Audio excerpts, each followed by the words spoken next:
Buenas tardes, bienvenidos.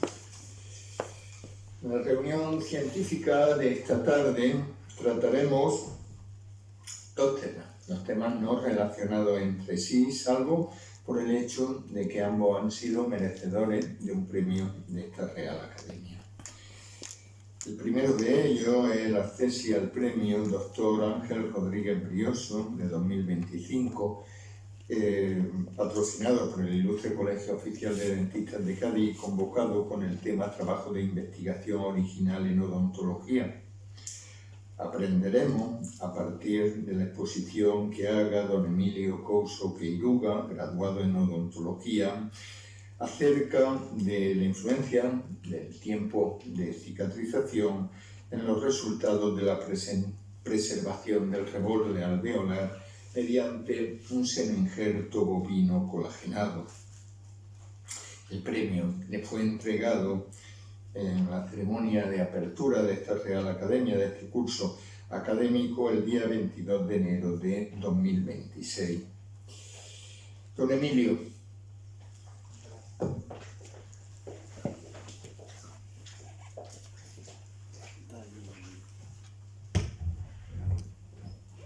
Bueno, en primer lugar, me gustaría agradecer a la Real Academia de Medicina y Cirugía por el premio tan bonito otorgado y sobre todo porque soy de Cádiz y también al Colegio de Dentistas de Cádiz por darnos la oportunidad. Y tengo un tema que, aunque yo estoy presente, pero la realidad es que yo tengo un equipo detrás de muchos residentes, muchas enfermeras, muchos asistentes y en diferentes instituciones, tanto españolas como americanas como suizas. Entonces me gustaría también agradecerlos a ellos porque sin su trabajo día a día esto tampoco podría ser posible. Y antes de empezar me gustaría hablar un poco de mi trayectoria. Como podéis ver por el acento, soy de Cádiz, de Cádiz, aquí de Cádiz capital. Y luego tuve la suerte de formarme en la Universidad de Granada en 2011, donde hice el graduado de odontología durante 5 años y luego también hice un máster en investigación. Luego tuve el privilegio de irme a Estados Unidos, precisamente a la Universidad de Iowa, donde pasé 5 años, y allí hice la especialidad de periodoncia. Para lo que no sepáis, es la ciencia que estudia lo que se conoce como piorrea, esa enfermedad periodontal, y nos basamos desde el diagnóstico, la patogenia, así como el tratamiento, tanto quirúrgico como no quirúrgico, y si esas piezas dentales se tienen que extraer, pues también sabemos cómo podemos reemplazarlas con, por ejemplo, implantes dentales. Luego de la Universidad de Iowa conseguí una beca en la que me fui a la Universidad de Berna y a los pocos meses se me ofreció la oportunidad de ser miembro de la Facultad de Odontología en el Departamento de Cirugía Oral, y en el que también hice mi doctorado y también la especialidad de Cirugía Oral y Estomatología. Y ahora en esta institución me dedico a la educación, o sea, veo a estudiantes de grado, estudiantes de posgrado, de los residentes, hacemos investigación y también tengo mi práctica clínica, que vemos a diario pacientes con trauma, pacientes que necesitan implantes dentales, extracciones, múltiples tratamientos. Y con esto hablaré un poco de la introducción, de qué estamos haciendo y por qué este tema, también luego los objetivos, materiales y métodos, el screening, los resultados y las conclusiones. Y es que cuando hablamos de odontología, independientemente de si somos dentistas generales o hemos hecho algún tipo de especialidad, ya sea periodoncia, prostodoncia o cirugía oral, este sería uno de los pacientes ideales. Un paciente que puede mantener esa salud oral a largo plazo y que no tenemos que hacer mucho, solamente a lo mejor algunas caries, hacerle algunos mantenimientos, pero y cuando miramos de manera clínica, por ejemplo, vemos que no hay ningún tipo de signos clínicos de inflamación o que no hay ninguna lesión cariosa, y esto sería pues eso, el paciente ideal. Sin embargo, también tratamos a otros pacientes. Esta es una paciente joven que vi en Estados Unidos y la paciente no quería sonreír porque cuando sonreía enseñaba eso. Entonces aquí tenemos una situación clínica totalmente diferente. Cuando lo vemos desde un punto de vista de una foto un poco más intraoral, aquí vemos que el estado es completamente distinto. Ahora tenemos lesiones cariosas, vemos que algunos dientes se han fracturado, la paciente tiene muchísimo dolor, y cuando lo combinamos esa evaluación clínica con esa evaluación radiográfica, aunque no sepamos mucho, pero vemos algunas lesiones en esa radiografía panorámica, en esa ortopantomografía, con lo que la paciente tiene unas lesiones activas, tiene infecciones activas. Entonces el único tratamiento que podemos hacer es la extracción. Y prácticamente a diario tenemos pacientes que vienen a nuestras clínicas en los que no podemos hacer absolutamente nada para mantener esos dientes en un estado compatible con salud o función o estética. Y tenemos casos en los que vienen con caries, casos en los que vienen con fracturas, casos en los que tenemos lesiones de endodoncia y también lesiones periodontales. Entonces, es triste, pero tenemos que quitar esas piezas dentales. ¿Y qué ocurre cuando quitamos unas piezas dentales? Pues hay mucha evidencia científica que afecta a la calidad de vida de esos pacientes, es decir, pacientes que tienen menos dientes tienen una calidad de vida peor que aquellos pacientes que tienen la total dentición o que se le han colocado implantes. Luego también tenemos estudios que demuestran que hay una asociación con enfermedades sistémicas. Recientemente el grupo de Granada, de la Universidad de Granada, demostró que también hay un deterioro cognitivo en esos pacientes que pierden dientes con respecto a pacientes que no lo tienen. Y luego de manera local lo que vemos es que hay una migración de los dientes, no solamente los dientes adyacentes, pero también dientes que están en la arcada contrapuesta. Y algo en lo que me gustaría hablar un poquito más es el remodelado alveolar que pasa. Es decir, que cuando quitamos un implante o quitamos un diente, hay un proceso de remodelado óseo. Solamente con esas 4 cosas parece lógico pensar que cuando tengamos un paciente al que le hemos quitado esa pieza dental, tenemos que preguntarnos cuáles son las terapias que podemos hacer para ese paciente. Y desde un punto de vista bastante básico hay unas opciones terapéuticas en las que, como siempre en la vida, podemos hacer absolutamente nada. Eso es lo que llamamos nosotros cicatrización espontánea. Y luego podemos reemplazar esa pieza dental, ya sea con un implante o a lo mejor con una prótesis, o que puede ser removible o fija. O luego también tenemos diferentes terapias, que son terapias que llamamos de preservación alveolar o de reconstrucción alveolar. Cuando hablamos de esa cicatrización espontánea, hay muchísimos estudios y tenemos muchísima evidencia que vienen de animales, o sea, evidencia preclínica y también evidencias clínicas, en las que se ha visto que hay una secuencia de eventos biológicos que ocurren. Es decir, cuando quitamos ese diente, tenemos el coágulo sanguíneo, luego se forma un tejido de granulación, un hueso inmaduro, el hueso maduro y ese remodelado que ocurre a largo plazo. Y todo ello viene pues, con procesos biológicos de hemostasia, de inflamación, proliferación y maduración y remodelado. Pero algo muy importante es que si seguimos esos puntitos, lo que vemos es que hay un remodelado óseo que suele ser mayor en esa parte bucal, es decir, en la parte que esos pacientes ven, en la parte de afuera. En 2021 tuve el privilegio de trabajar con algunos de mis mentores y colegas y publicamos una revisión sistemática y un metaanálisis. Para aquellos que no sepáis lo que es una revisión sistemática, nosotros intentamos responder una pregunta, que en este caso era ¿qué ocurre cuando se hace una extracción dental y no se hace absolutamente nada, sino que se deja sin ningún tipo de tratamiento? Y algo que fue muy interesante es que vimos que independientemente de si es una zona no molar o una zona molar, es decir, una zona anterior o una zona posterior, siempre los cambios van a ser mayor en horizontal, seguido de esa parte vestibular, de esa parte de fuera y luego de esa parte lingual. Pero como somos clínicos, ¿cuáles son esas consecuencias que ocurren cuando tenemos ese remodelado? Es decir, ¿qué pasa si queremos colocar un implante en esa zona? Pues el 46% de esas zonas no molares requerían de un aumento óseo, es decir, tenemos que construir esa fundación biológica para colocar ese implante. Es como si colocamos un tornillo en la pared, si no tenemos esa pared, es muy difícil que podamos colocar ese tornillo. Y en esas zonas no molares, es decir, esas zonas más estéticas, zonas más anteriores, era un 70%. Y luego hay muchísimos estudios que no solamente vienen por nuestro grupo, pero también grupos previos de la Universidad de Lerna, que fue una de las razones por las que me fui ahí, en 2013 y 2015, que publicaron estudios muy interesantes y que a día de hoy son clásicos, aunque son relativamente recientes, que evalúan esos cambios dimensionales que ocurren. Algo importante es que muchas veces como clínico, no solamente son los factores biológicos que juegan un papel, pero también el papel del clínico es extremadamente importante. Y este es un caso que se refirió allí a nuestro departamento de cirugía oral y lo vio una de las residentes seniors que tenemos allí. Al paciente se le había que quitar ese central a la izquierda de mi mano y el paciente desapareció. Luego el paciente volvió de nuevo y esto fue prácticamente a los 2 meses después de la extracción dental. Y cuando vemos que hay un defecto enorme en esa zona. Y cuando nosotros queremos colocar un implante, eso sería una ilustración donde el implante tendría que ir, es lógico que hay un defecto en esa zona enorme. Es decir, que incluso por iatrogenia nosotros podemos crear un remodelado bastante excesivo. Y luego tenemos muchísimas terapias y tenemos muchas deformidades que aparecen en nuestra clínica diaria, ya sean por extracciones múltiples, porque pacientes desarrollan quistes con esa pieza dental y luego tenemos que hacer extracciones un poco más severas. Pero todo esto, si nosotros queremos reemplazar esa pieza incluso con dentaduras normales, va a ser muy complicado que tengamos retención. Y como es lógico, este es un paciente al que se le quitó una pieza dental y podemos ver que hay un defecto enorme, es decir, no hay ni hueso por la parte de delante ni hueso por la parte de atrás. Y lo que hacemos, tenemos que levantar un colgajo, como podéis ver ahí, grande. Esto tiene una morbilidad del paciente, no es tan predecible como si hacemos terapia cuando manejamos ese alveolo después de la extracción. Y no solamente tenemos el riesgo de tener complicaciones intraoperativas, pero también hay el riesgo de que esos pacientes desarrollen infección o que no podamos tener un éxito en ese tratamiento. Luego hay un principio biológico que se publicó en los años 70, 1976, por Melcher, que se conoce como regeneración tisular guiada. Es decir, que cuando tenemos esos defectos podemos colocar un biomaterial en esa zona, entonces los osteoblastos lo que hacen es que penetran en ese biomaterial creando más hueso, y esa membrana que podemos ver ahí lo que hace es que evita que esas células que vienen del tejido blando penetren en ese hueso que hemos colocado, creando un hueso que es más un tejido fibroso en vez de un tejido óseo como el que queremos.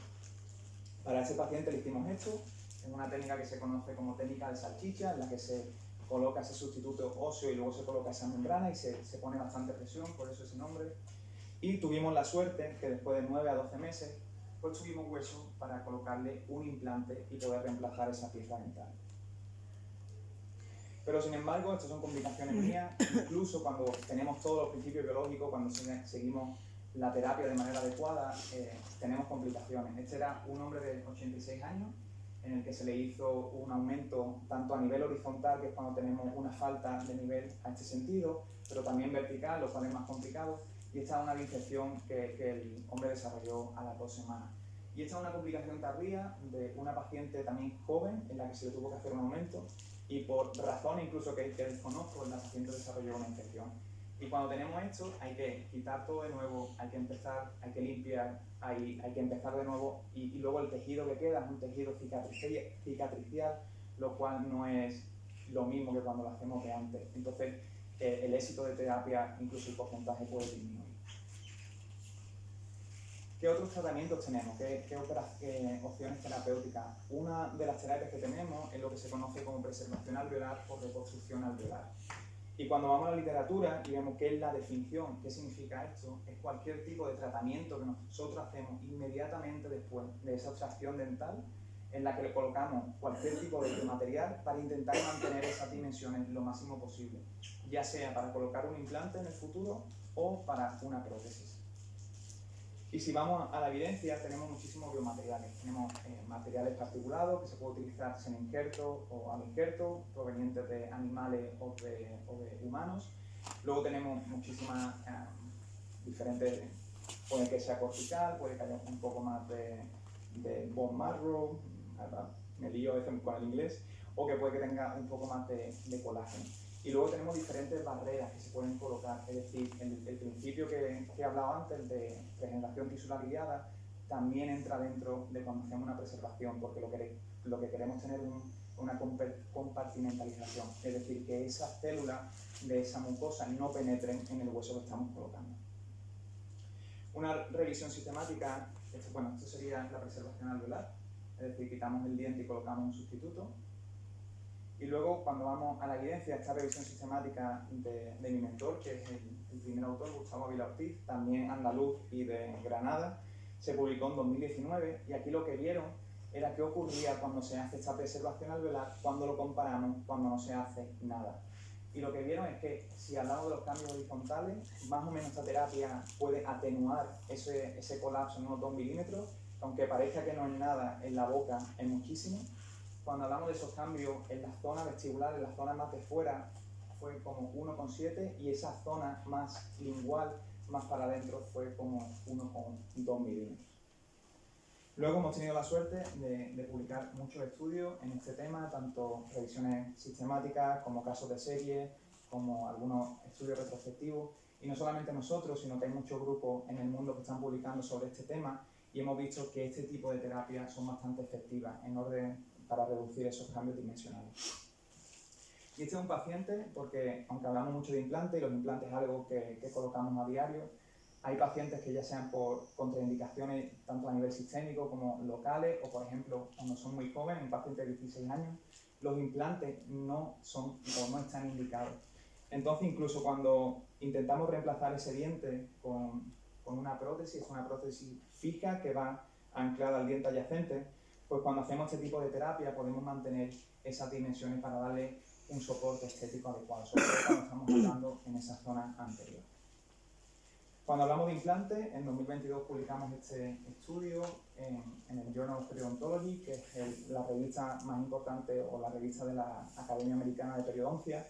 Y aquí lo que observamos es que este tipo de terapias también son adecuadas para cuando vamos a colocar un implante. Es decir, si no hacemos absolutamente nada, la probabilidad que tenemos de tener que hacer un aumento óseo, como enseñé antes, y tener complicaciones tanto intraoperativas como postoperativas, se pueden reducir con el uso de esta terapia. Y recientemente hemos publicado también otra revisión en la que hemos visto qué ocurre a largo plazo, es decir, cuando colocamos implantes en esa zona a un mínimo de 5 años. Y algo muy interesante es que no hay mucha evidencia a largo plazo, porque este tipo de terapia realmente lo que hace, su eficacia es a corto plazo, manteniendo ese volumen. Pero algo que vimos es que no hay ningún tipo de diferencia, por ejemplo, cuando se colocan esos implantes en un hueso pristino, es decir, en un hueso en el que no se ha hecho ningún tipo de aumento óseo. Y luego en la literatura hay muchísimos estudios, y este es el biomaterial en el que voy a hablar hoy. La compañía es Geisslich, es una de las más grandes a nivel mundial, y es un semi-injerto bovino con colágeno. Y se ha utilizado en infecciones de implante que se llaman perimplantitis, en elevaciones de seno, en aumentos óseos cuando colocamos implantes, e incluso en preservación alveolar. Pero hubo un estudio muy interesante que se publicó en 2014 por un grupo de Gothenburg, el primer autor es Linde, y lo que vieron es que a los 6 meses, cuando se utiliza este sustituto óseo y se sacan unas biopsias, unas trefinas, se vieron que el 20% de esta biopsia tenía un material residual de ese semi-injerto. Pero lo más interesante fue que había también tejido conectivo en esa zona central. Es decir, si esta habitación es el alveolo, cuando nosotros quitamos el diente y colocamos ese biomaterial, el implante suele ir en el medio, y esa es la zona donde había un proceso un poco más tardío de cicatrización. Y los autores en este artículo especularon que si esperamos un poco más de tiempo, seguramente tengamos más hueso mineralizado y ese semi-injerto, ese biomaterial residual, se disminuye. Y hasta el 2023 no teníamos idea de qué ocurría cuando utilizábamos este biomaterial, si esperábamos menos o esperábamos más. Entonces desarrollamos este estudio randomizado clínico, es decir, a los pacientes que vienen se les hizo esta cirugía y se hizo un proceso aleatorizado en el que se iría a los 3 meses, 6 meses y 9 meses. Y el objetivo primario fue evaluar estas biopsias cuando se coloca el implante de una manera extremorfométrica, es decir, en el laboratorio, y ver si hay hueso mineralizado, hueso no mineralizado, o cuál es el porcentaje de ese biomaterial que queda remanente después de esa cicatrización. Y de forma secundaria, pues evaluamos diferentes parámetros clínicos, diferentes parámetros radiográficos. También le preguntamos a los pacientes el dolor que tenían y también la satisfacción que tenían después de haber terminado ese tratamiento, cosa que muchas veces nos olvidamos como clínicos. No le preguntamos a los pacientes qué piensan o cuál es la molestia y el dolor que han sufrido. Esta es una secuencia de eventos en los que podéis ver que hicimos. En la parte de screening siempre se le hizo un consentimiento informado. Luego el pronóstico de los dientes, solamente se quitaron dientes en los que tenían un pronóstico imposible, es decir, que no se podían mantener ya sea con terapia no quirúrgica o quirúrgica. Luego se hizo el planeamiento y antes de la extracción, con el proceso de randomización, se le tomó un TAC, diferentes parámetros clínicos, también un escáner intraoral, que a día de hoy utilizamos tecnologías digitales en vez de esas impresiones que se tomaban antes, que a día de hoy también se toman, fotos, y luego seguimos a esos pacientes a 1 semana, 2 semanas y 6 semanas, en las que no solamente mirábamos a cicatrización, pero también le preguntábamos a los pacientes cómo se sentían, qué molestias tenían, si han tenido que cambiar la medicación que nosotros les dimos, tanto a nivel de antibióticos o como a nivel de medicación de dolor. Luego se le tomaron de nuevo, antes de la colocación del implante, otro TAC, otro escáner intraoral y también las mismas preguntas a esos pacientes, y luego el día de la colocación del implante, con una trefina se le sacó el hueso y ya lo analizamos todo. Y a día de hoy estamos analizando este estudio con un seguimiento mayor de 3 años, allí en la Universidad de Iowa. Este es uno de los pacientes que estuvo involucrado en ese estudio, que vino con una fractura horizontal de ese lateral, en la que realmente no se puede hacer nada para mantener ese diente. No se puede colocar un poste, no se puede un implante, que era lo que él quería. Este es el CBCT que tomamos antes de la extracción dental, y la importancia de este CBCT, de este TAC, es que, por ejemplo, si vemos esta imagen, ahí podemos realmente saber, la anatomía de ese proceso alveolar y también de ese hueso que está también en vestibular o en palatino, que se ha demostrado que tiene una influencia en esos cambios, en ese remodelado óseo que ocurre. Es decir, no es lo mismo cuando tenemos un fenotipo grueso, un hueso bastante más grueso que un fino, que sabemos que ese éxito de terapia va a ser mayor o más predecible.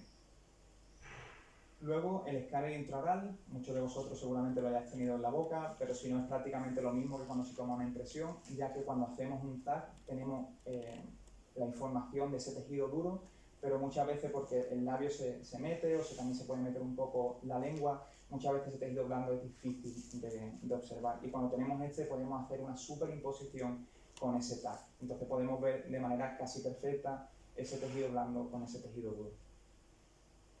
Las extracciones se hicieron lo más mínimamente invasivas, intentando evitar por iatrogenia esa destrucción del periónteos de los dientes adyacentes, o destruir también un poco ese hueso vestibular. Luego se eliminó ese tejido granulomatoso que se encuentra muchas veces en esos alveolos cuando esos dientes tienen un pronóstico imposible. Y se colocó ese biomaterial bovino, y luego aquí es un material porcino en el que se coloca por la parte de adelante. Es una terapia relativamente fácil de hacer y en la que realmente yo le digo a todos mis alumnos, tanto de grado como de posgrado, si tenéis pacientes es mejor tratar de esta manera, colocarle y hacerlo de una manera más temprana, antes que esperar por un remodelado óseo mayor y tener que hacer aumentos mucho mayores, que aumenta la morbilidad, aumenta el coste, también tienen más riesgo de complicaciones. Se le coloca el biomaterial a nivel de la cresta ósea, y luego se le coloca esta matriz de colágeno muy sencillo en esa zona para que esa encía no se meta dentro de ese hueso. También los pacientes, cuando se van de nuestra clínica, luego tienen que comer, tienen que beber, y también sabemos que con la comida, con ese debris que viene con la bacteria, también puede penetrar en ese alveolo. Con 4 suturas muy simples, son suturas de 6-0, se le coloca para mantener esa matriz de colágeno, y a la semana el paciente viene con este estado. O sea, un estado prácticamente casi cerrado, casi perfecto, lo cual es idóneo para ese biomaterial que hemos colocado, ya que todos los osteoblastos que vienen de esas paredes de ese hueso alveolar pueden migrar dentro del sustituto óseo que hemos colocado. A los 3 meses, así es como se ve esta zona, podemos ver que hay un pequeño colapso, pero parece una zona idónea para una colocación de implantes sin necesidad de aumento. Se le vuelve a hacer otro TAC, se le vuelve a tomar otro escáner intraoral, y esto también lo hacemos desde un punto de vista para colocar el implante en posición idónea. Y esta es la superimposición que podemos hacer con el TAC. La parte de arriba es el TAC, y la parte de abajo sería el formato que tenemos después de hacerle ese escáner intraoral. Y con diferentes software lo que podemos hacer es esa superimposición, y tenemos unas imágenes como esa. Es decir, esa zona azul sería ese escáner intraoral, y lo otro sería el TAC. Y podemos hacer diferentes evaluaciones, tanto evaluaciones a niveles horizontales, es decir, cuánto hay de colapso a diferentes niveles. En este caso fue 1 milímetro, 3 milímetros y 5 milímetros. También ver cuánto se colapsa de una manera vertical, no solamente el tejido blando, pero también el tejido duro, tanto en la zona vestibular como en esa zona lingual. Al tener el TAC, algo que es muy valioso y que no hay muchos grupos en el mundo, pero que ahora se ha puesto un poco, entre comillas, más de moda, es hacer análisis volumétrico, ya que los análisis lineares te dan un poco de información, pero lo que realmente importa es cuánto volumen se pierde, si hacemos o no hacemos este tipo de terapia. Y no solamente eso, sino que podemos también dividir si se pierde más en una zona o en otra, es decir, en esa zona vestibular, en esa zona de fuera, con respecto a esa zona palatina o esa zona interior lingual. Y esta es otra imagen de esos escáneres intravales. Esto sería antes de la extracción dental y esta después o antes de la colocación del implante. Y cuando hacemos esa superimposición, a día de hoy estamos utilizando software que se utilizan en ingeniería, en lo que podemos hacer diferentes cortes y podemos evaluar tanto el nivel de las papilas, si se pierde horizontal, si no se pierde. Y luego con otro software también podemos hacer lo mismo que con el TAC, es decir, cuánto se pierde de volumen, y también podemos dividir en esa zona vestibular o en esa zona palatina. El día de la colocación, cuando hacemos este tipo de terapia, no tenemos que abrir unos cólagos bastante excesivos, y cuando colocamos esos implantes tiene que ir en medio. Al final es como si colocamos cualquier tornillo dentro de una pared. Podemos utilizar diferentes fresas y esa fresa depende del diámetro del implante. Si colocamos implantes menores tenemos que colocar fresa o utilizar menos fresa, o podemos utilizar estas fresas para sacar una biopsia. Algo difícil en estos casos es que muchas veces esta biopsia prácticamente tiene el tamaño de ese implante. Y si no somos realmente precisos, una vez que sacamos esa biopsia, el paciente no se puede ir con ese implante colocado. Entonces, es algo que es un poco... Hay que hablar con los pacientes si nos colamos un poquito o el implante no tiene estabilidad primaria, esa estabilidad mecánica, seguramente tengamos que colocar huesos, lo cual no pasó en ninguno de los pacientes. Una vez que se saca esa biopsia, esta sería ese hueso que queda residual en ese alveolo, en esa parte central, y esto se manda al laboratorio. En este estudio tuvimos una estudiante de grado allí en la Universidad de Iowa, era ciega, es decir, no sabía a qué grupo eran estas muestras, por lo cual ella hizo una evaluación sin tener ningún tipo de bias. Ella realmente no le interesaba si el de 3 meses era mejor que el de 6 o era mejor de 9. Y luego lo que se evaluó con otro software era cuánto queda de tejido no mineralizado, de ese tejido mineralizado y de esas partículas remanentes de ese biomaterial. Este es el implante cuando se colocó en una zona en la que llamamos prostéticamente correcta, es decir, donde podemos colocar luego una prótesis si es mejor, si atornillada sería lo ideal, y luego con una sutura de 6-0 se le cierra el colgajo y ya luego se ve al paciente a las 2 semanas para quitarlo. Este es el estado de esa mucosa perimplantaria después de 6 meses, cuando el paciente tiene un provisional, es decir, el paciente se le coloca una corona en la que sabemos que vamos a cambiar una definitiva en caso de que tengamos que hacer algún tipo de ajuste, ya sea por estética o para intentar movilizar un poco esa mucosa.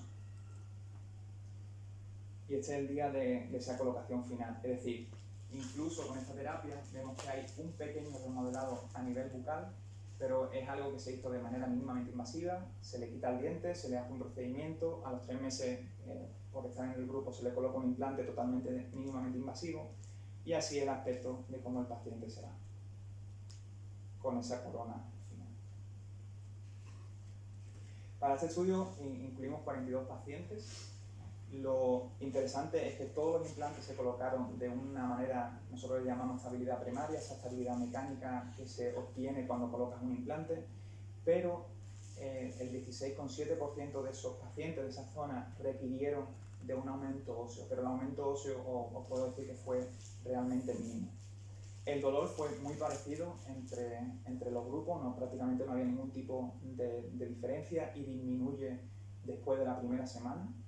Y algo que fue importante desde un punto de vista de los pacientes, que lo podemos otorgar a nuestros pacientes cuando vienen a nuestra clínica, es que la satisfacción fue extremadamente alta, con una media de 99 sobre 100. Cuando evaluamos esos resultados isomorfométricos, lo que podemos ver es que ese tejido mineralizado, cuando son muestras que tomamos a 3 meses, es muchísimo menor que cuando vamos a 6 meses y a 9 meses. Y luego si vamos al material de injerto, vemos que es mucho mayor a los 3 meses y disminuye. Pero sin embargo, esa diferencia entre los 6 y los 9 meses fue prácticamente igual. Vimos que cuanto más tardamos, es decir, cuanto más tiempo pasa en colocar esos implantes, hay una pérdida ósea mayor. Es decir, los de 3 meses tienen menos, los de 6 meses tienen un poquito más y los de 9 meses tienen un poco más. Y esto se conoce como atrofia por resorte. Sé que es un término que está un poco más extendido en medicina, pero también en odontología, cuando nosotros quitamos esos dientes, hay un ligamento periodontal que se pierde. Y esa propiocepción que tiene el diente y ese mantenimiento se queda obsoleto. Entonces tenemos esa atrofia por disuso y sabemos que cuanto más tiempo tardamos, tenemos una mayor atrofia maxilar. Algo que fue interesante es que vimos que había una relación inversa entre ese hueso bucal y ese remodelado óseo, es decir, esa zona donde había un hueso mayor, que esto lo vimos con esos TAC que tomamos antes de la extracción, tenía un menor remodelado óseo, independientemente de si estaba en el grupo de 3 meses, 6 meses o 9 meses, por lo que ahora sabemos, no solamente por estos estudios, pero hay muchos estudios, que cuando tenemos ese hueso extremadamente fino, lo ideal sería hacer una terapia lo más temprana posible para evitar ese remodelado. Como conclusiones de este estudio, lo que vimos es que la proporción de ese tejido mineralizado aumenta en cuanto más tardemos, es decir, si tomamos una biopsia a 3 meses, ese hueso mineralizado va a ser menor que si a 6 a 9 meses, pero es muy interesante que a los 6 a los 9 meses prácticamente no había mucha diferencia, es decir, que desde un punto de vista clínico parece lógico que nosotros podamos colocar un implante a los 6 meses antes que a los 9 meses, entonces los pacientes no tienen que esperar tanto. De hecho, en la discusión del estudio nosotros dijimos que unos 4 meses en esas zonas, porque son alveolos que están en la zona anterior, sería lo ideal para colocar un implante. Y lo otro es algo también extremadamente importante, es decir, incluso haciendo terapias tempranas, terapias en las que colocamos hueso, es lógico que nos comuniquemos con los pacientes, que muchas veces se puede requerir de un aumento óseo, ya que los pacientes tienen que pagar por este tipo de terapia y no podemos prometerle a los pacientes que todo va a salir perfecto. Al final tenemos que pensar biológicamente. Y luego lo del hueso vestibular, ese hueso que está por la parte de fuera, es extremadamente importante. Por eso tener tanto un estudio clínico y radiográfico antes de la extracción dental es súper importante desde un punto de vista clínico. Pero ¿qué ocurre en el futuro? O sea, ¿qué nos depara el futuro de la odontología? Ahora mismo la Universidad de Berna, cuando vemos este gráfico, el mercado dental de implantes, la verdad es que está aumentando año por año, independientemente de si estamos en un continente u otro, o estamos en un país u otro. Y hay diferentes razones. Una de las razones es la población cada vez envejece más. Hay una mejora de esas tecnologías digitales que tenemos. Muchas veces también lo hacemos por razones estéticas y hay otras veces que lo hacemos por razones económicas, la cual espero que ninguno de los residentes a los que yo asisto, ninguno de los estudiantes a los que yo veo haga eso en el futuro. En la Universidad de Berna estamos intentando desarrollar, tanto con la Universidad de Iowa, y también trabajamos con diferentes instituciones, tanto de Brasil como europeas, americanas, intentar hacer terapias mínimamente invasivas para reducir esa movilidad de los pacientes. Y está una paciente joven que tuvo trauma allí en la Universidad de Berna con la bicicleta, es súper típico porque hay muchos raíles de esos tranvías, y cuando la paciente vino de emergencia a nuestra clínica se le hizo una reconstrucción alveolar en ese lateral de manera inmediata, ya que sabíamos que si no hacemos nada seguramente ese remodelado óseo va a ser mayor.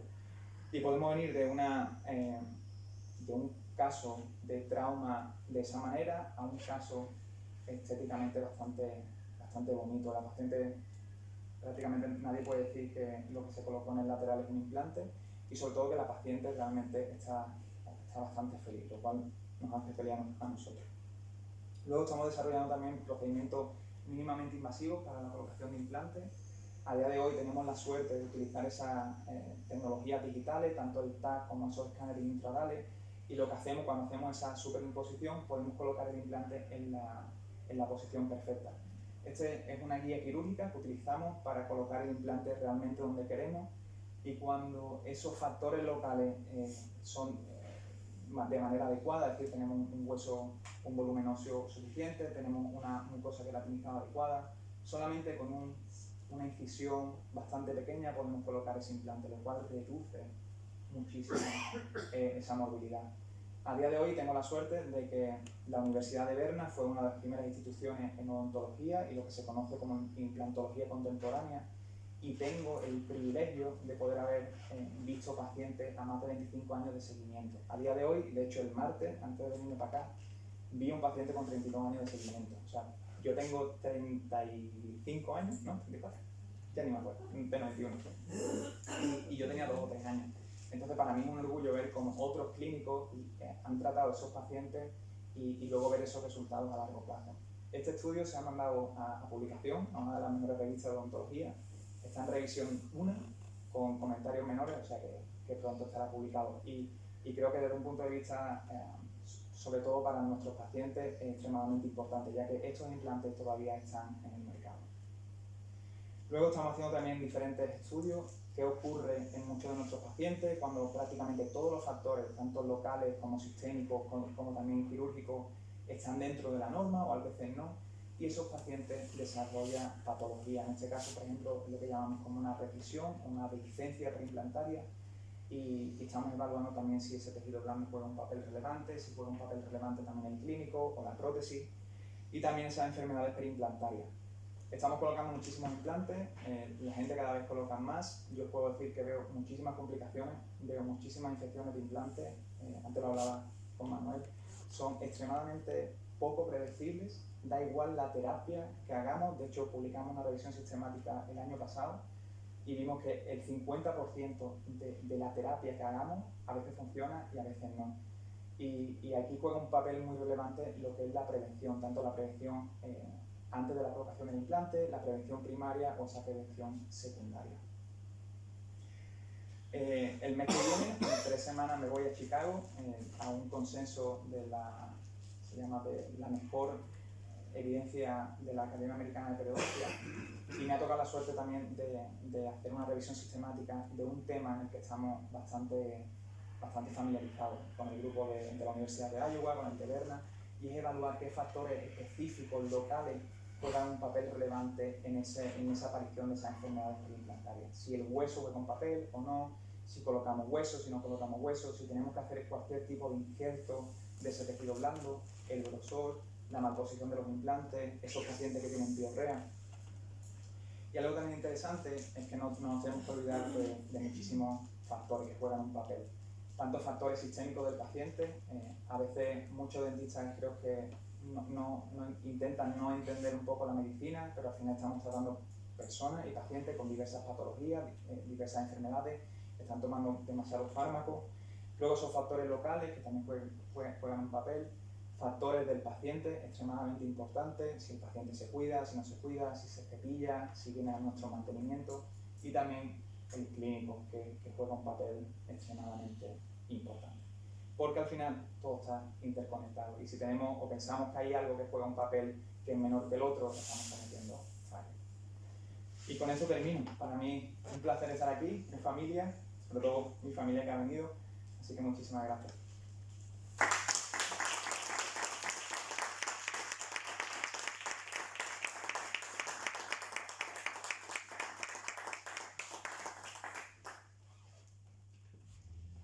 Don Emilio.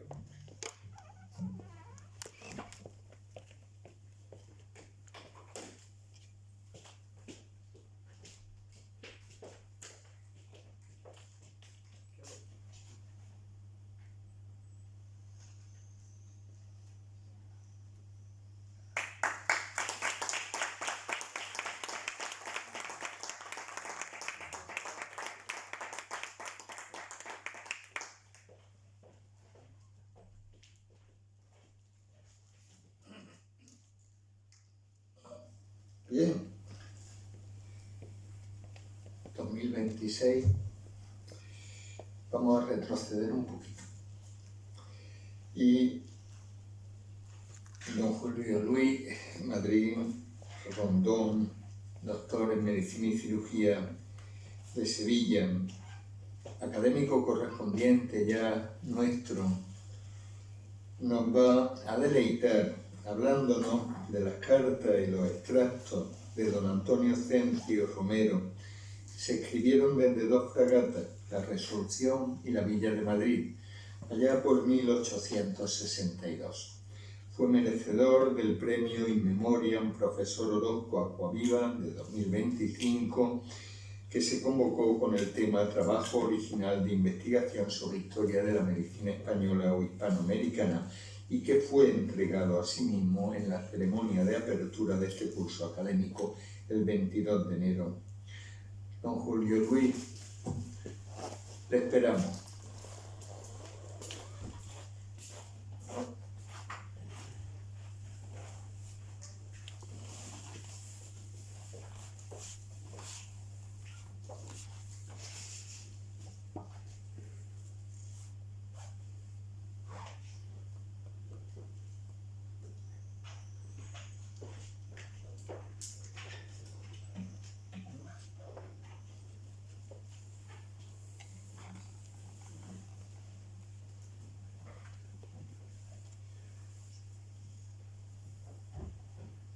Excelentísimo, ilustrísimo señor presidente, excelentísimo e ilustrísimo señor secretario perpetuo, general perpetuo, excelentísimo e ilustrísimos señores y señoras académicos, señoras y señores. Volver a este salón de grado de nuestra Facultad de Medicina me llena de orgullo. Quisiera agradecer también a los señores académicos que formaron parte del jurado y apostaron por mi trabajo, cuyo lema lo titulé Honor. Honor que deriva de onus, divinidad romana que representa el coraje en la guerra. La RAE la define como una cualidad moral que lleva al cumplimiento de los propios deberes. Sinónimo de honra, honestidad, nobleza, dignidad, rectitud, lealtad, pundonor, coraje. Coraje fue el que tuvieron estos médicos de la Armada para atender en aquellos cuartuchos a tantos y tantos heridos en plena batalla y con aquellos instrumentos. De esta forma quiero honrar al cuerpo de la sanidad de la Armada en la persona de don Antonio Asensio y Romero. Sanluqueño de nacimiento, de salud delicada, como dice su hoja de servicio, cañailla de adopción, que con 18 años comenzó a estudiar en la Facultad de Ciencias Médicas de Cádiz en el año 1845 al 52, cuando era decano don José de Benjumeda. Ingresó en el Cuerpo de la Sanidad de la Armada en el año 1853. Cumplió con todo lo que se le mandaban las reales órdenes, hasta que en el año 1873 solicitó la baja del cuerpo para dedicarse a la medicina civil. Fue alcalde de San Fernando y murió el 31 de enero del año 1899 a los 72 años. Yo titulé el trabajo Las cartas y los extractos de don Antonio Asensio Romero, escritas desde la fragata La Resolución y desde la Villa de Madrid. A la izquierda la Resolución y a la derecha en colores la Villa de Madrid.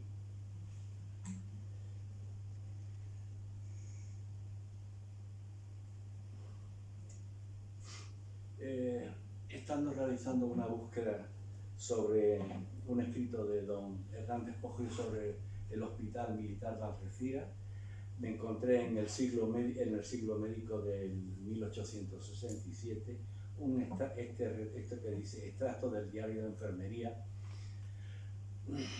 llevado en la fragata de Su Majestad la Católica Villa de Madrid por el primer ayudante del Cuerpo de Sanidad Militar de la Armada, don Antonio Asensio Romero, durante la campaña de aquel buque en los mares del Pacífico.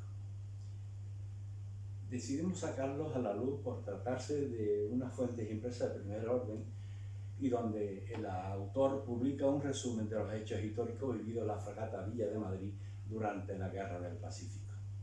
A ellos intercalamos cartas escritas desde la fragata La Resolución, cartas que iban dirigidas a su amigo y compañero don José Erostarbe y Bruset, primer médico de la fragata La Blanca, que había llegado el 20 de diciembre del año 1864 a la bahía de Pisco como refuerzo de la escuadra española. Don José solicitó a sus compañeros de los distintos buques que le facilitaran partes de lesiones y las enfermedades más frecuentes ocurridas en el buque. Él llevaba un diario desde que salió de Cádiz de todo lo que acontecía en su fragata, y él les llamó las cartas médico-marítimas en un bloque de 24 cartas publicadas periódicamente en el Siglo Médico a partir del 6 de noviembre de 1864. Dos fragatas reparten la vida de don Antonio. La Resolución, que junto a su fragata gemela, la Triunfo, parten de Cádiz el 10 de agosto del año 1862, formando parte de la expedición científica, al mando Luis Hernández Pinzón, hasta que el 15 de marzo del año 1865 recibe una Real Orden y tiene que transbordar a la Villa de Madrid, y lo realiza el 16 de marzo del año 1865. En ella vive el suicidio de pareja, la batalla de Tao, el bombardeo del Paraíso y la batalla del Callao. Con ella retornó a Cádiz el 4 de noviembre del 1866, en total 4 años, 2 meses y 25 días. En la tabla siguiente he colocado el número de los buques, los nombres, y a la derecha podemos ver el nombre de los distintos facultativos. En rojo he querido colocar la goleta Covadonga y el médico José López Bernal, que fueron capturados por un barco chileno. Las cartas escritas desde la Revolución. La escuadra había tomado las Islas Chincha. Son famosas conocidas por las islas peruanas del Guano, frente a la bahía de Pisco. Cantidad de barcos de todo el mundo vienen a repostar el Guano para llevárselo a sus países.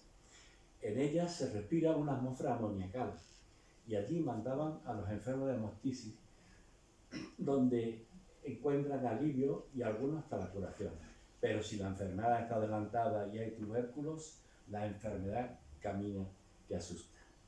Don Antonio le envió 2 casos a don José y don José los publica en la Carta Marítima número 6 como casos prácticos.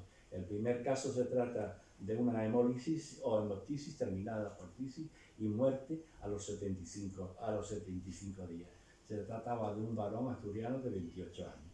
El segundo caso, infarto en el hígado seguido de tisis pulmonar con desaparición de aquella enfermedad y muerte en 70 días. Era un gallego de 34 años. A estas cartas yo he querido incorporarle una carta que me parece bastante interesante, que escribe también por don Antonio y que la publica en las Cartas Médico-Marítimas número 16, que él titula El médico de Marina en el combate. Si solemne siempre la misión del médico que se dedica a prevenir y curar las enfermedades que afligen a sus semejantes, lo es más aún cuando ésta tiene lugar en un buque de guerra. Al toque de San Farrancho General del Combate, se presenta en su puesto con sus compañeros listos en el arsenal quirúrgico y dispuesta a sufrir las consecuencias del combate. Ve entrar un considerable número de heridos. Necesita tener la serenidad, toda la serenidad posible para emprender las operaciones que puedan necesitarse. Los marineros heridos acuden para ser curados, bien por los grandes dolores, bien porque sufren esa hemorragia producida por la rotura de grandes vasos, capaces de concluir con la vida de aquel valiente defensor de la patria.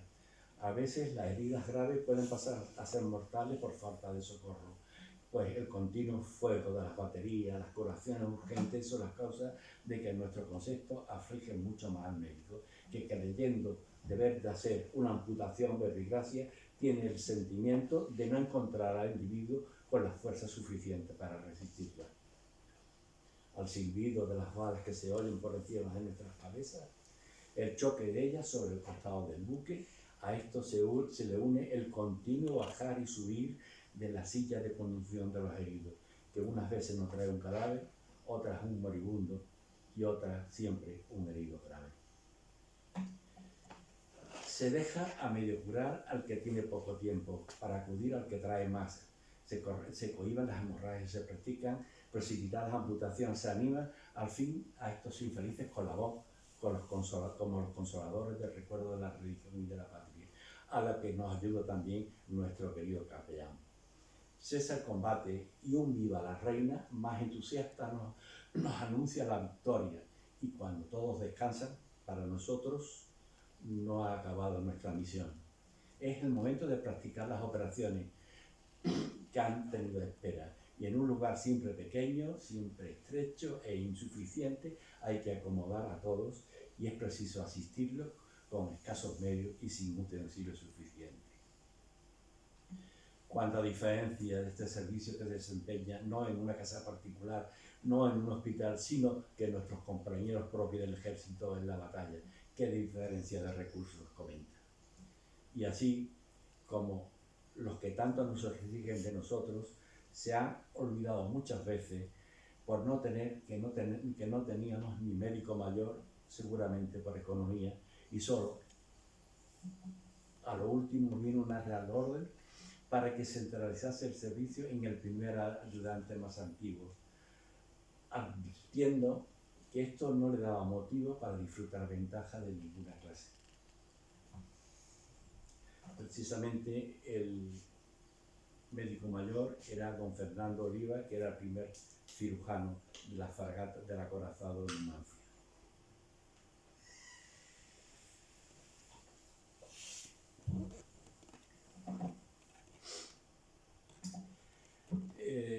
Ha llegado el momento del trasvase. Estamos el 16 de marzo del año 1875, cuando ha dejado la resolución y ha ocupado su sitio como primer ayudante de la Villa de Madrid. Su segundo ayudante, don José Martín de Mora. En el primer extracto comienza a hacer el siguiente comentario. La Villa Madrid es una fragata de primera clase. Parece natural que la enfermería debería estar colocada en el sitio más propósito y que gozara de las mejores condiciones higiénicas, con una dotación de 650 hombres que vivían en este instrumento de guerra. Desgraciadamente, y siguiendo unas reglas fundadas en la costumbre, por la costumbre, fue establecida en el sitio menos apto, en el sollado, falto de luz y siempre el menos aireado. La enfermería estaba en la parte más a prueba del sollado, debajo de la batería, allí se pudimos montar una pequeña botica, un pañol para contener el cargo del practicante de cirugía y una 18 camas. El sollado estaba en esta parte de la prueba del mundo, debajo de las baterías.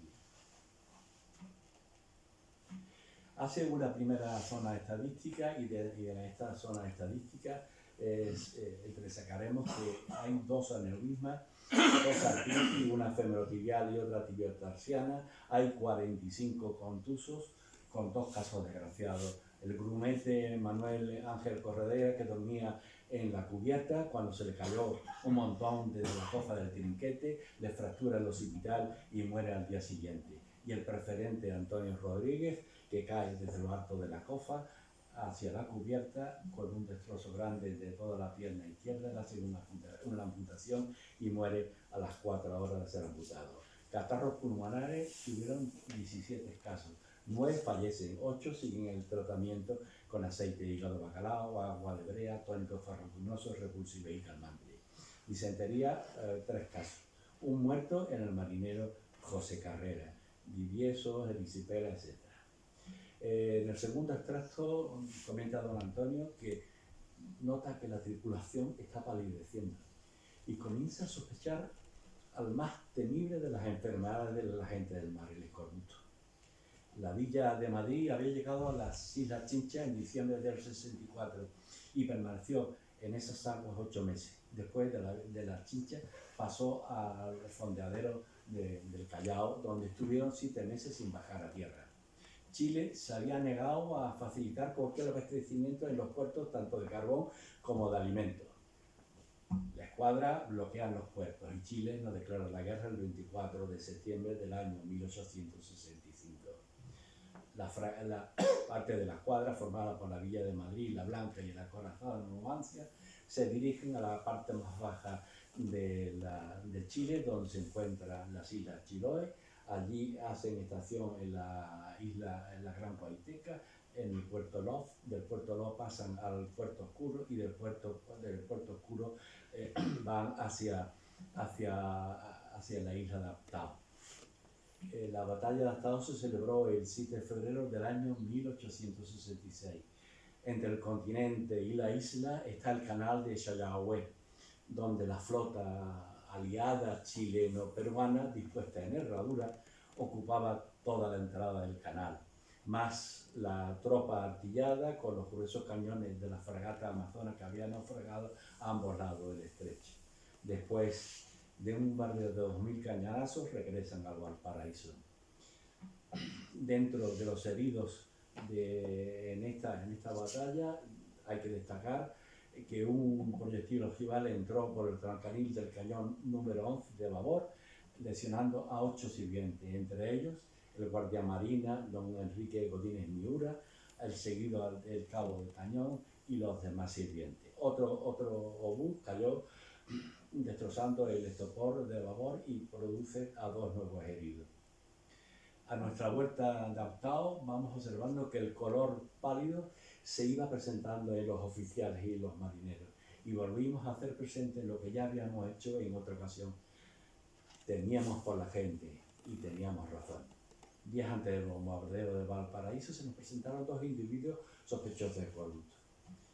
El día 31 de marzo de 1866, el almirante Castro Méndez Núñez recibió las órdenes de bombardear Tuicerpa, el principal puerto chileno, para salvar el honor de su escuadra y sobre todo tras haber perdido la goleta del Covadonga. El 14 de abril, ahora ha hecho 160 años, que tras incendiar los diques que bloqueaban la bahía, la escuadra española puso proa al norte y zarpó rumbo al puerto del Callao. Durante el viaje se detectaron 10 casos más. De la isla Chiloé, de la isla Chiloé fueron a Valparaíso y de Valparaíso subieron hacia el Callao. El 2 de mayo tuvo lugar el ataque del Callao y aunque glorioso, esto acabó por aniquilar a la gente, no solo por lo mucho que trabajaron desde el primer al 10º día, sino también por el disgusto natural de ver a algunos de los compañeros heridos y muertos. El 17 de junio tuvimos que rebajar a 44 marineros afectos más o menos graves de escorbuto, llegando a tener 358 hombres, no pudiendo escogerse del resto de la tripulación más de 40 útiles. La enfermería estaba llena de heridos, todos sufriendo el escorbuto. La batería, con cerca de 300 cois, debajo de los cuales solo se veía el jugo salivar mezclado con la sangre de los desgraciados que tenían sus encías destrozadas. En el sollado no cabían más, y los sanos que descansaban de sus fatigas oían los continuos ayes y los lamentos de los más graves. El mal olor de la humedad, la humedad constante de las cubiertas, la baja temperatura, nevando algunos días y por último la falta de una buena y reparadora alimentación hicieron que la epidemia fuera muy intensa. A las 7 de la mañana tomábamos las pinzas para curar las heridas y úlceras del escorbútico. Cuando nuestro corazón estaba animado, pero después de 5 o más horas de realizar las curas en estos enfermos, cuando veíamos a un hombre que solo carecía de lo que no podíamos darle, entonces sufríamos de modo que no sufría en Pedro de tales casos. Nos explayábamos con él y lo consolábamos, y hasta llegábamos a convencerle de que pronto él arriba a tierra. Enumera las causas de los escorbutos y comenta el excesivo trabajo, la mala calidad de los alimentos, el rigor de la temperatura, la poca ventilación y la mala calidad del aire respirado en la buque. Cuando empezó el escorbuto en la villa, el buque estaba aseado como lo estuvo siempre, se cuidaba mucho de la ventilación. Sin embargo, el escorbuto se desarrolló con fuerza. Nosotros creemos que todas las causas contribuyen a su desarrollo. Así, la mala calidad de los alimentos, los salados, la falta de vegetales y de estos, los ácidos, la escasa ropa de abrigo con que resistir el frío y cambiar la mojada. Compara la presentación de los escorbutos de los oficiales y la marinería y dice que el escorbuto en los oficiales es menos que en la marinería, posiblemente porque tienen mejor atmósfera y porque mejores condiciones en donde viven. En el extracto número 3, don Antonio nos da una clase magistral de los 3 periodos continuos del escorbuto y nos dice que los síntomas constantes son los siguientes: las encías, la palidez, las manchas en el cuerpo parecidas a la equimosis, los tumores indolentes de las piernas y el que no rara falta y podemos caracterizar como patrón neumónico la retracción de los flexores de las piernas. Y nos comenta haber visto las encías en perfecto estado en un solo individuo de los 358 atacados y este individuo falleció en el 3er periodo a causa de una sífilis. Y muchos más hubiesen sido fallecidos si la navegación hubiese durado 8 días más. En el extracto número 4 continúa relatando el mismo tema. deciden mantener al buque lo más limpio posible, aireado posible, colocando todas las mangueras de ventilación, rociando los entrepuentes de cloruro, sahumándolos con azúcar quemada sobre ascuas. Se prohíbe el uso de carne salada y se distribuye en el rancho de la tarde un plato de gazpacho por plaza. Se cuida al extremo el aseo, la ventilación. Se aconseja no permanecer los días buenos en la batería, salvo en aquellos que no se puedan mover, y entonces se deben de cuidar la batería diariamente y limpiarla. La alimentación será de fácil digestión. El pan fresco, sopas de arroz con buen caldo, fresco en lata, carne solo las que tengan su vientre en buen estado, limonadas de agua de limón y en su defecto la sulfúrica o la cítrica. Se administrarán tónicos reconstituyentes como el hierro, la quina, la manzanilla, el polvo Dover, muy ligero laxante en caso de estreñimiento. Gargarismo de miel rosada, agua y ácido clorhídrico para limpiar las encías, escarificándolas y cortando las que estén pútridas y tocándolas inmediatamente con percloruro de hierro diluido. En las piernas se dan ligeras forraciones con una franela, bien con alimento volátil, aceite de ricino y pomada de belladona, medicamento que hemos usado con provecho. En el segundo periodo se moverá lo menos posible a los enfermos, evitando el síncope, y seguido se les dará una buena infusión de manzanilla y tila. Las úlceras se curarán con tónicos antipútridos 3 veces al día, lavándolas con percloruro de hierro medio, que nos ha dado buen resultado. Durante el tercer periodo se presentan las diarreas y se deben tratar médicamente a partir de la tercera deposición. Entonces usamos el cocimiento blanco gomoso, la rotamia, el catecú y principalmente las píldoras compuestas de opio, tanino e ipecacuana. Vino antiescorbútico. Él comenta que le da una pequeña dosis del buen catalán y luego del mejor jerez, que fue dado gracias a que los jefes lo tenían en su cuarto. Hemos observado también el mayor número de defunciones que ocurrieron cuando reinaban vientos de tierra.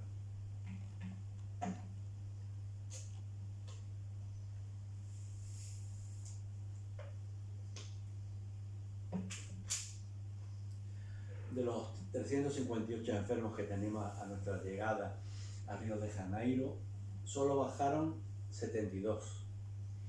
Y estos lo hicieron a los 5 días de llegar, quedándonos a bordo con muchos y 25 en camas bastante graves. Solo 2 fallecieron de estos últimos y el resto estuvo restablecido mucho antes que aquellos que bajaron al hospital. Aconsejan no trasladar a los hospitales a los graves hasta que no puedan andar. De ningún modo se deben de llevarse en camilla, y si tenemos a bordo donde poco a poco lo podemos alimentar con buen alimento, principalmente con naranja y limonada, se reponen, quedando las diarreas, que tiene fácil tratamiento, o incluso la citis, que desaparece una vez que desaparece del escorbuto. Creemos que con buenos alimentos y buena higiene se recuperan más pronto su salud los que quedan a bordo que los que mandamos al hospital. Y dicen, nada hemos inventado, hemos seguido lo que dice nuestro Pedro María González en su libro, o lo que dice Lin en sus escritos.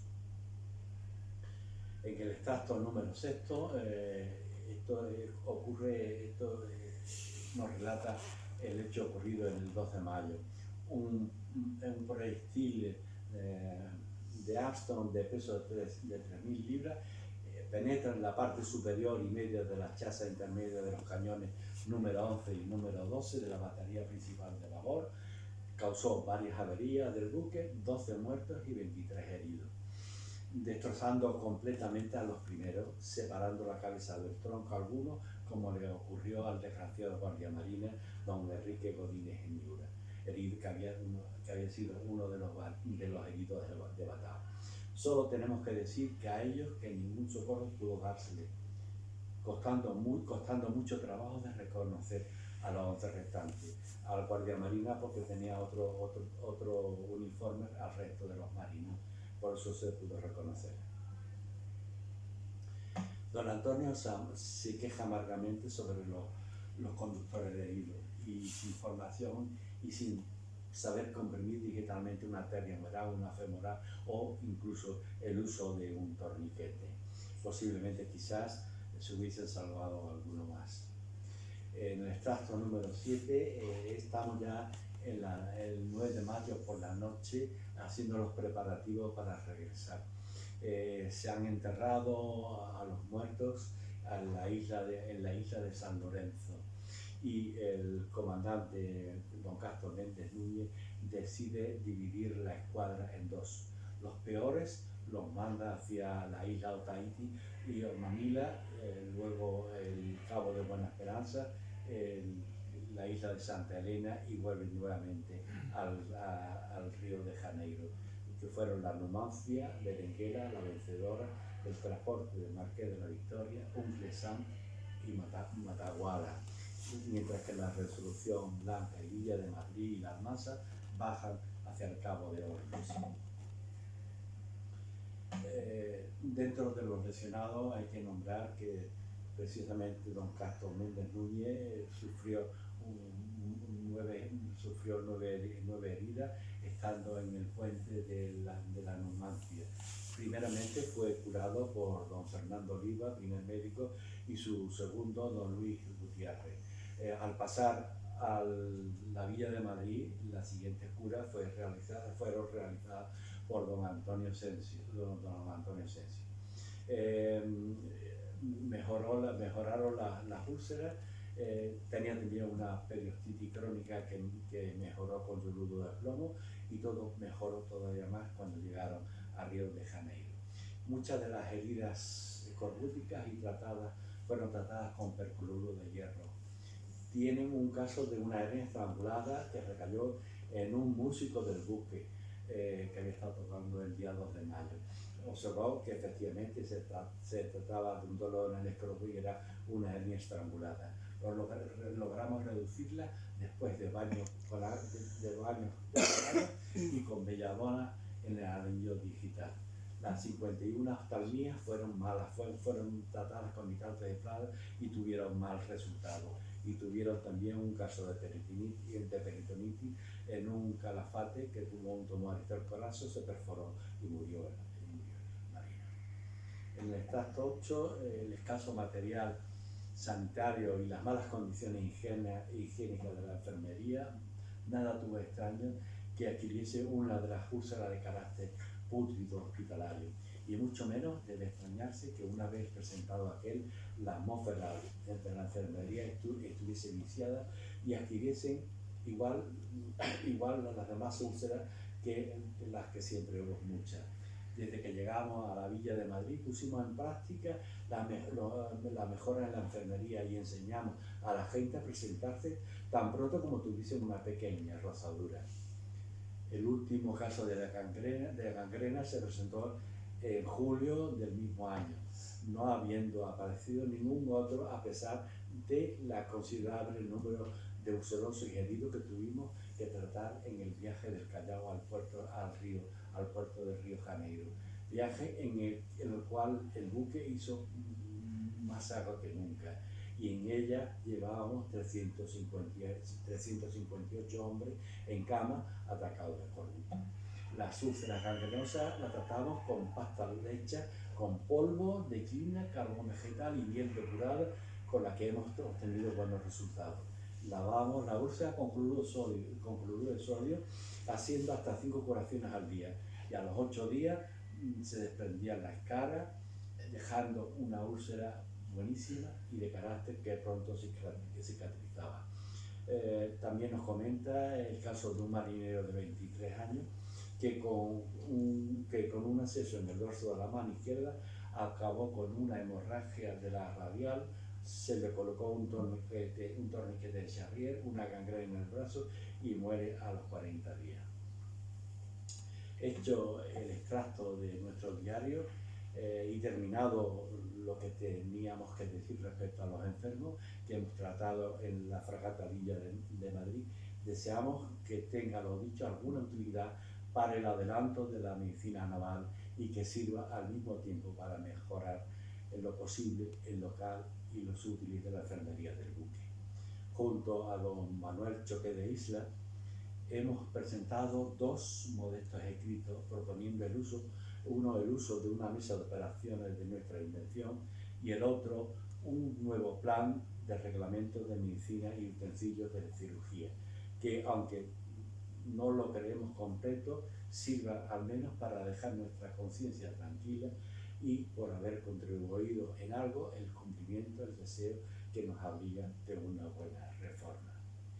Y con este atardecer caletero, muchísimas gracias.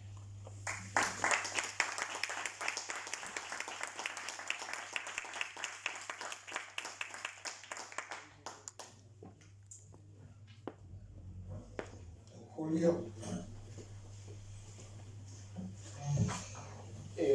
no se le impone medalla a don Julio Luis Madrid porque ya es académico correspondiente de nuestra corporación y tampoco se le entrega el título de académico correspondiente porque ya lo tiene, pero sí diploma acreditativo.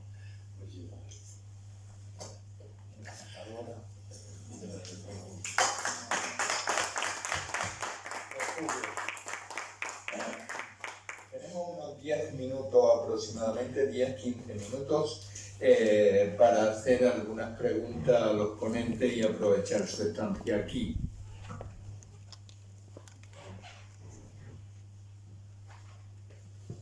Doctor Noveles, a felicitar, por supuesto, a ambos premiados. Sí. Ambos premiados, y bueno, es maravilloso, ¿no? En la academia permite estas cosas, ver dos presentaciones absolutamente dispares, pero tan maravillosas y tan centradas en cada una de su carácter. Yo, bueno, Carlos Pinalmonte, yo como estomatólogo y dietista, quería comentar una cosa del doctor Emilio Couso. Enhorabuena, doctor, de verdad. Me he quedado maravillado de la presentación que ha hecho. Me gusta este tipo de presentación en la academia, que no solo sean doctas de ciencia de alto nivel, sino también que todos los que en un momento dado no somos de la misma profesión de que las da nos podamos enterar, ¿no? Yo creo que ha sido muy certera. Y yo quiero remarcar el valor que tiene el hecho de lo que usted está haciendo, ¿no? Yo compartimos también tanto docente en la universidad y de investigación, por tanto, quiero remarcar, ¿no? Lo que usted hace, estando formándose en todos los templos mundiales del conocimiento ontológico, como son Iowa, sobre todo fundamentalmente por lo que a mí me refiere, por la influencia que ha hecho en mí Berna, pues es espectacular, ¿no? Que esté allí formándose tal, y lo que tiene que volver para Cádiz para darnos esa ciencia también a la zona de aquí. Y en cuanto a, quería hacerle dos preguntas muy sencillitas, pero el trabajo que ha hecho a mí me encantó personalmente por su aplicabilidad clínica, ¿no? Estamos obsesionados con la estética y cualquier cosa que nos haga 2 milímetros, que decía que son muchos en odontología. Yo digo a mis alumnos que 1 milímetro son 100 kilómetros en la vida real en odontología, porque 2 milímetros va la línea entre la estética y la no estética. Quería comentarles dos cositas. Una, bueno, está con los de Berna, que siempre han odiado los implantes inmediatos, que etcétera, que sería un poco, pues en vez de hacer un hecho de preservación, pues inmediatamente se saca el diente, colocar el implante, pues con una serie de precauciones para obtener unos resultados que a muchos nos parecen muy buenos. Quería preguntar su opinión, como persona de Cádiz, no de Berna, su opinión personal en estos tratamientos, y segundo, si tiene experiencia en utilizar oxígeno-injerto colagenado en aloinjerto cuando hace preservación para el relleno de esa cresta, si tiene experiencia y cuál es su opinión. Y enhorabuena. Muchas gracias. En primer lugar, muchas gracias por las palabras tan bonitas. La primera pregunta, cuando fui a Berna, es lo que dice, allí se conoce una terapia que se llama Early Implant Placement, en inglés, que es una terapia que se hace de manera temprana, es decir, se quita el diente y de 4 a 8 semanas se abre, se coloca el implante y se hace un aumento óseo. Y ahora hay unas terapias que se hacen que son implantes inmediatos, es decir, se quita el diente y en ese mismo día se coloca un implante. Antiguamente se pensaba que ese implante tenía un efecto como la raíz, un efecto en el que había una retención. Y muchos de los clínicos se colocaban el implante pensando que iban a mantener esa cresta alveolar, lo cual se ha demostrado por estudios preclínicos y clínicos que eso no es así. Entonces, una vez que se hace un implante inmediato, lo correcto es hacer una preservación alveolar. Cuando yo llegué a Berna, teniendo el background de periodoncia, allí siempre se ha hecho solo tejido óseo, pero no se ha tenido en cuenta nunca el tejido blando. Y es tanta la influencia que incluso los seguros no te cubren algunos implantes inmediatos. Yo tenía una lucha allí, te puedes imaginar, cuando todos los factores locales, tanto factores locales como sistémicos y del paciente, si se puede colocar un implante inmediato, yo lo coloco. Ahora, incluso con los dentistas que me han referido pacientes, muchos se han quejado. Y yo lo entiendo porque llega un chavalillo de Cádiz que ha estudiado en Estados Unidos, tampoco habla muy bien alemán y se mete en un departamento con tanto nombre en lo que se han hecho unas terapias durante 40 años. Pero bueno, yo creo que ya es tiempo, tenemos evidencia científica que lo avala y luego también si eres un clínico, no es para todos los clínicos, pero si tienes un bagaje, es una terapia totalmente adecuada. Con respecto a la segunda pregunta, tanto el semi-injerto como el injerto. En Europa se utiliza mucho más lo que es el semi-injerto por temas de aprobación y en Estados Unidos y en América se utiliza más el aloinjerto. Yo tengo mucha experiencia con el aloinjerto porque los 5 años que estuve en Iowa era prácticamente lo que se utilizaba, algunos semi-injertos, y ahora en Berna prácticamente se utiliza semi-injerto, pero podemos utilizar algunos aloinjertos. Cuando hacemos preservaciones alveolares no hay diferencia significativa en lo que cuando nos basamos en la evidencia, en metaanálisis y estudios, en revisiones sistemáticas y estudios randomizados, en términos de lo que es la preservación alveolar o cuando colocamos esos implantes que pasan a largo plazo. Pero la realidad es que dependiendo del injerto que tú utilices, porque se puede utilizar con un porcentaje mayor de cortical, con un porcentaje mayor de cánceros, tú puedes hacer una reentrada mucho antes. Por norma general, el semi-injerto tienes que esperar mínimo unos 4 o 6 meses y este estudio, por ejemplo, se hicieron en zonas anteriores donde el alveolo es mucho más pequeño, en zonas posteriores tienes que esperar un poco más. O en la mayoría de lo que decía antes, donde vas a colocar el implante, que es esa zona del medio, suele tener un sustrato muy, muy blandito, que no quiere decir que no puedas colocar el implante, pero tienes que esperar un poquillo más. Pero sí tengo experiencia con los dos y de hecho ahora en Berna, con la casa Botis, que estoy trabajando ahora, pido mucho injerto. Sí, muchas gracias. Doctor Ortiz Abril, mi felicitación por las excelentes presentaciones. Al doctor Emilio Couso le quería preguntar sobre la incidencia de infección, ¿no? Él ha hecho alguna alusión a este tema, pero yo quería conocer las dos fases. En la primera fase, en la ubicación, en la colocación del material de colágeno, ¿qué tiempo se aconseja de tratamiento antibiótico? ¿Cuál es la incidencia de infección en esas circunstancias? Y supongo yo que una vez ya preparado el alveolo, etc., en la segunda fase supongo yo que el riesgo de infección será considerablemente menor, ¿no? Pero supongo que también existente, ¿no? Y querría conocer qué pauta antibiótica es la recomendable en cada uno de los dos fases. Y al doctor, de su presentación me ha gustado muchísimo del escorbuto, y hay una alusión a la diarrea tratada eficazmente con tanino, con ipecacuana o con derivados opiáceos, ¿no? Y, en fin, me ha llamado la atención que parece que la respuesta fue muy buena, ¿no? En el sentido de las diarreas de escorbuto tratadas de esa manera. También la raíz esta del catecu tiene tanino también. Lleva tanino en su composición. El tanino parece que aguanta la diarrea. Sí, sí. Muchas gracias por la pregunta. Con respecto a las infecciones, prácticamente en preservación alveolar es extremadamente baja. Y la mayoría de infecciones que yo he visto ha sido por un inadecuado tratamiento. Es decir, en zonas donde hay una infección activa y tú realmente no puedes limpiar ese tejido granulomatoso y colocas un semi-injerto, los pacientes no suelen tener una infección activa donde hay una supuración pero es cierto que ese sustrato cuando entra es un sustrato de tejido fibroso en vez de un tejido óseo. Con respecto al antibiótico, yo solo mando antibiótico a los pacientes un mínimo de 5 días cuando hago la preservación alveolar. Ahora, si nos basamos en la evidencia, prácticamente no hay una diferencia significativa cuando hacemos aumento de este tipo con estudios retrospectivos que se han hecho tanto en Estados Unidos como en Sudamérica. Prácticamente está en menos del 2% cuando no se manda antibiótico, y cuando se manda antibiótico es como 1,5%. Entonces, si el paciente es sistémicamente sano, no hay una indicación para mandarle antibiótico. Si el paciente tiene diabetes no controlada o tiene cualquier tipo de enfermedad sistémica, o sabes que tiene otros factores locales en los que puede tener una predisposición para infección, a esos pacientes sí se les manda antibiótico. Pero sobre todo las infecciones es por el tratamiento no indicado. Y cuando el alveolo está bien contenido, las infecciones son prácticamente nulas, que cuando hace una reconstrucción alveolar, es decir, cuando hay una pared en la que no la tienes y tienes que aumentar un poco más. Muchas gracias. Muchas gracias.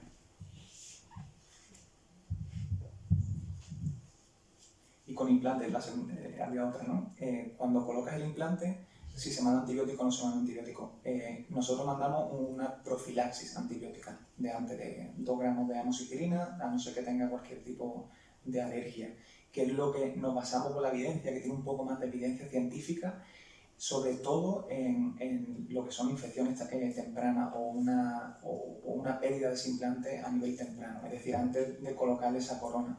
Pero es igual, prácticamente el porcentaje es muy bajo, y a no ser que el paciente tenga algo sistémico, no está indicado.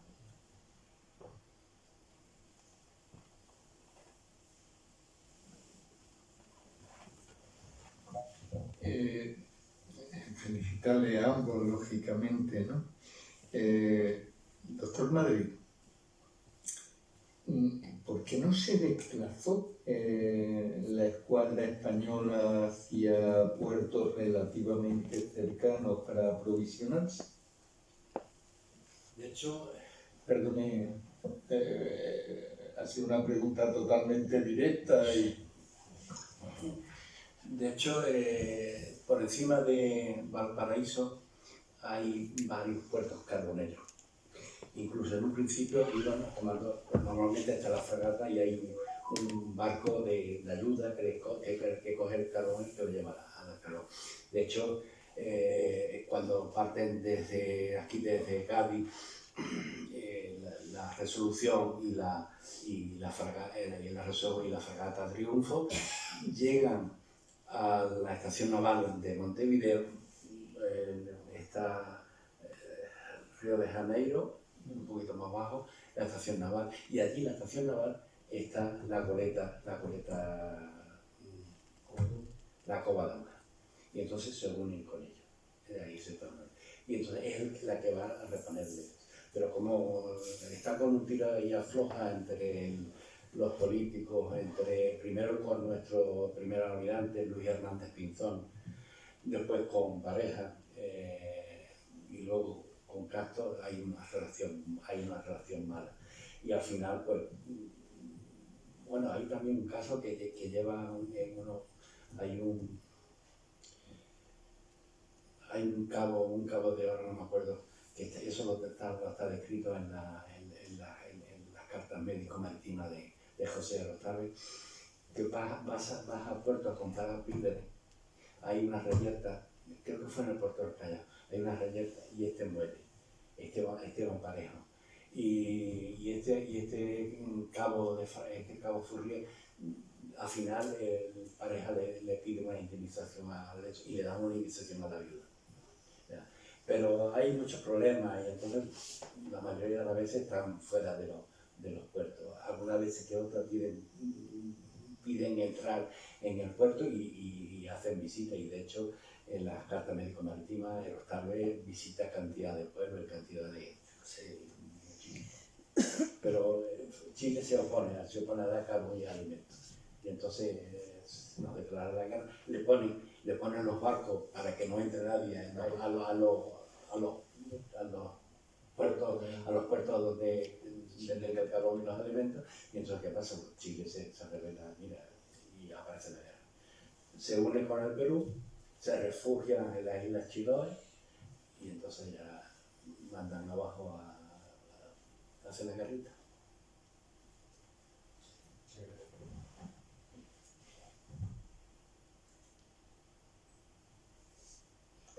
Bien, muchas gracias a ambos.